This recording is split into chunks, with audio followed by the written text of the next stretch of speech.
গতকাল দেখলাম তার সঙ্গে একটা ডিবেট হয়েছে। ডিবেট তো বুঝেন, বিতর্ক, 3 ঘন্টা প্লাস বিতর্ক। আমি মাহফিল শেষ করে রাতে প্রায় 11:30-12টার দিকে মনে হয় দেখা শুরু করেছি, মোটামুটি আধা ঘন্টা 1 ঘন্টার মতো।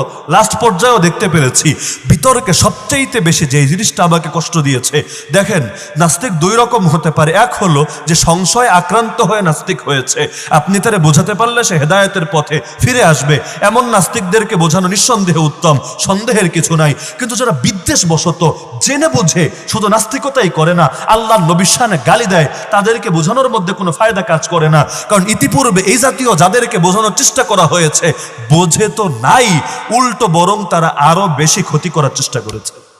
আসাদ নূর নিজেই বলেছে গতকাল, আমি ডিবেটে জিতি বা হারি এটা কোনো ব্যাপার না, এই যে এতগুলো লোকের সামনে আমার বার্তা, আমরা নাস্তিকরা কি বলতে চাই সেটা যে পৌঁছে দিতে পারলাম, এটাই বড় বিষয়।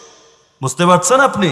তার মানে সেও জানে তার আর্গুমেন্ট দুর্বল, ইসলাম সবল, ইসলামকে হারানোর মতো কোনো শক্তি জমিনে পয়দা হয় নাই, না সামরিক বিচারে আর না হলো দলিলের বিচারে। বরঞ্চ দলিলের বিচারে ইসলাম খুব বেশি শক্তিশালী, সামরিকভাবে কোনো ফিল্ডে হারলে হারতে পারে, দলিলের বিচারে ইসলাম কখনোই হারে না। সেও জানে পরাজিত হবেই হবে, কিন্তু মূল বার্তাটা বুঝতে পারছেন, যার জন্য যে ওষুধ ছিল সে ওষুধ প্রয়োগ না করে তাকে লক্ষ লক্ষ লোকের সামনে তার গালিগালাজের পরিবেশ করে দেওয়া হচ্ছে।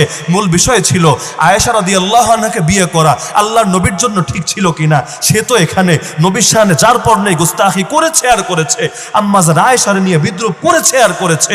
আরে যে বিতর্ক করতে বসেছে সেই বা কিভাবে ধৈর্য নিয়ে এতগুলো কথা শুনলো? আরে মুফতিদের সর্বসম্মত ফতোয়া, কেউ যদি নবীরে গালি দেয় মানুষকে সতর্ক করার জন্য সেটাকে কপি পেস্ট করা জায়েজ নেই।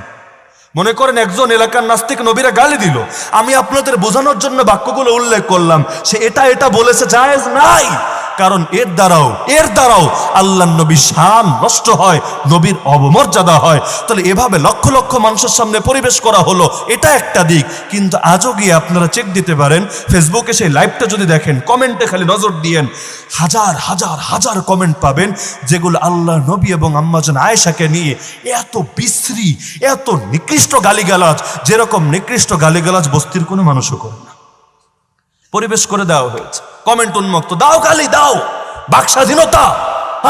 ইসলামের বড় খেদমত হচ্ছে যুক্তি দিবা, দলিল দিবা, আরে নিজের জায়গায় গিয়ে দাও। ওদের দলিলগুলো এতটাই দুর্বল, একটাও টিকে থাকার যোগ্য না। কিন্তু এমন এক জায়গায় গিয়ে করা হলো, আল্লাহর নবীর ইজ্জত আরো হালকা হলো, নবীরে গালিগালাজের পরিবেশ করে দেওয়া হলো, লক্ষ লক্ষ মানুষ সেগুলো সাক্ষী হলো। আর আমার একটা ভয় আছে, দুর্বল কিছু মুসলমান আছে যারা প্রতিপক্ষের দলিল অনেক সময় প্রভাবিত হয়ে যায়। আমি 2টা লোক পেয়েছিলাম 2 জায়গায়। একজন লোক বলেছে প্যারাডক্সিক্যাল সাজিদ পরে আমি সংশয়গ্রস্ত হয়েছি। আমি তো অবাক, আরে বই লেখা হলো সংশয় দূর করার জন্য, এটা পরে তুমি সংশয়গ্রস্ত কেমনে হলা? বলল হুজুর যেগুলোর জবাব দেওয়া হয়েছে সেটা তো আমার ক্লিয়ার, জবাব পেয়েছি, যদিও 2-1টা পয়েন্টে একটু কথা আছে, কিন্তু ভিতরে একটা অভ্যাস তৈরি হয়ে গেছে। এখন খালি প্রশ্ন আসে আর প্রশ্ন আসে, ইসলামের যা দেহি তাই নিয়েই ভিতরে খটকা কাজ করে, নাউযুবিল্লাহি মিন যালিক। ওগুলোর জবাব তো আর পাই না। আর এলাকার ইমাম সাহেব, মুয়াজ্জিন সাহেবরে জিজ্ঞেস করলে তারাও আমাকে সন্তুষ্ট করতে পারে না। এই কারণে আমি আর ইসলামের উপর নাই, আমি সংশয়বাদী হয়ে গেছি, নাউযুবিল্লাহ। এরপরে আমার দিলে এটা বুঝে এসেছে যে রোগ হওয়ার আগে ওষুধ খেতে নাই। যার রোগ হয় নাই সে যদি ওষুধ খায়, আপনার ক্যান্সার নাই, ক্যান্সারের ওষুধ খেলেন, আপনার কি উপকার হবে না ক্ষতি হবে?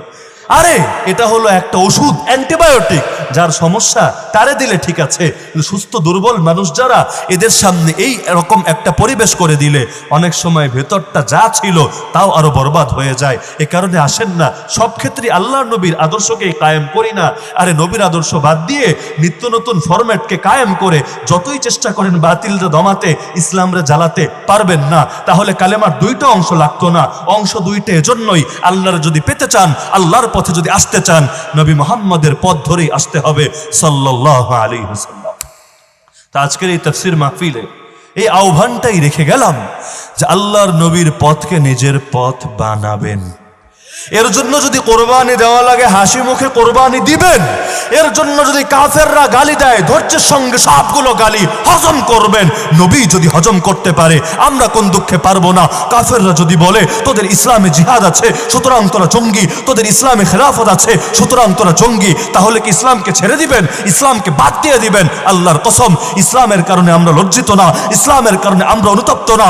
যার যার মনে চায় বলতে থাক, আমরা আল্লাহর দ্বীনকে কখনোই ছাড়বো না।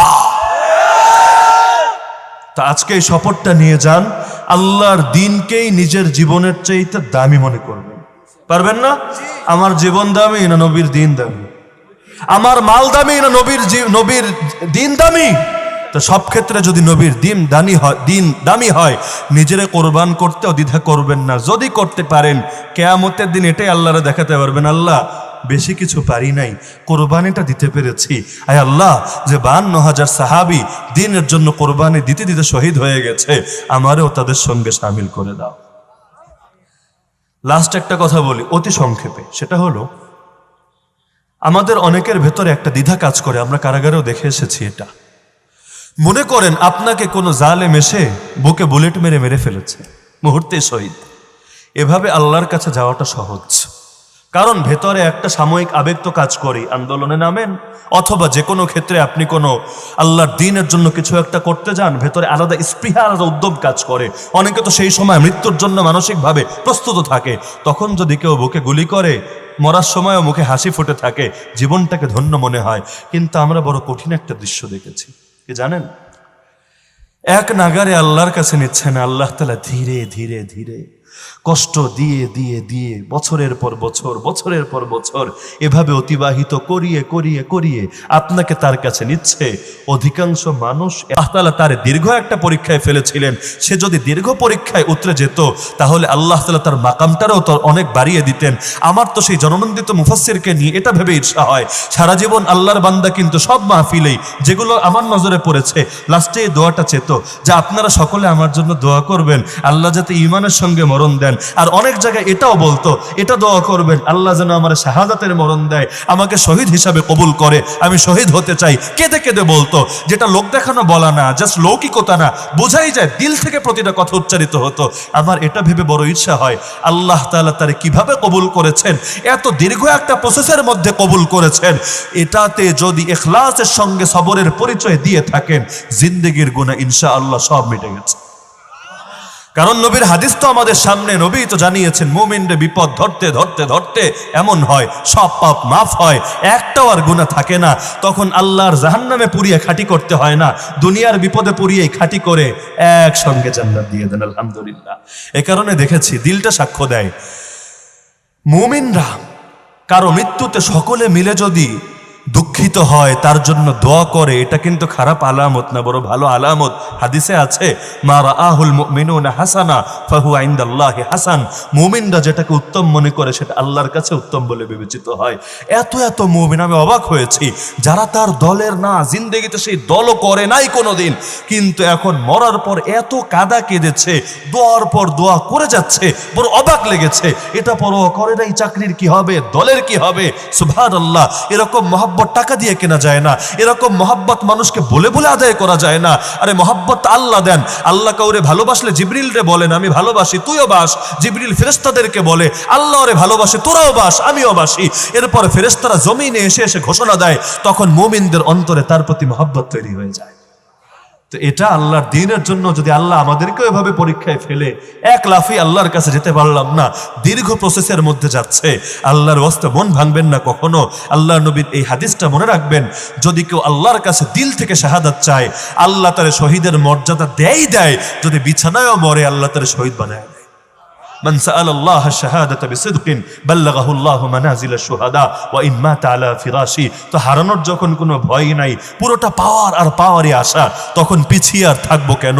সুতরাং আসেন না, দ্বীনের জন্য নিজের সর্বস্ব কোরবান করি। আল্লাহ যদি প্রাণটা কবুল করেন আলহামদুলিল্লাহ, মরার সময়ও বলে যাব ফুস্তু রাব্বিল কাবা, কাবার রবের কসম আমার জীবনটা দামি হয়ে গেছে। আল্লাহ তাআলা আমাদের সবাইকে কবুল করুন, দ্বীনের বিজয়ের কাফেলা শামিল রাখুন। আল্লাহ চিতার বাজারে যে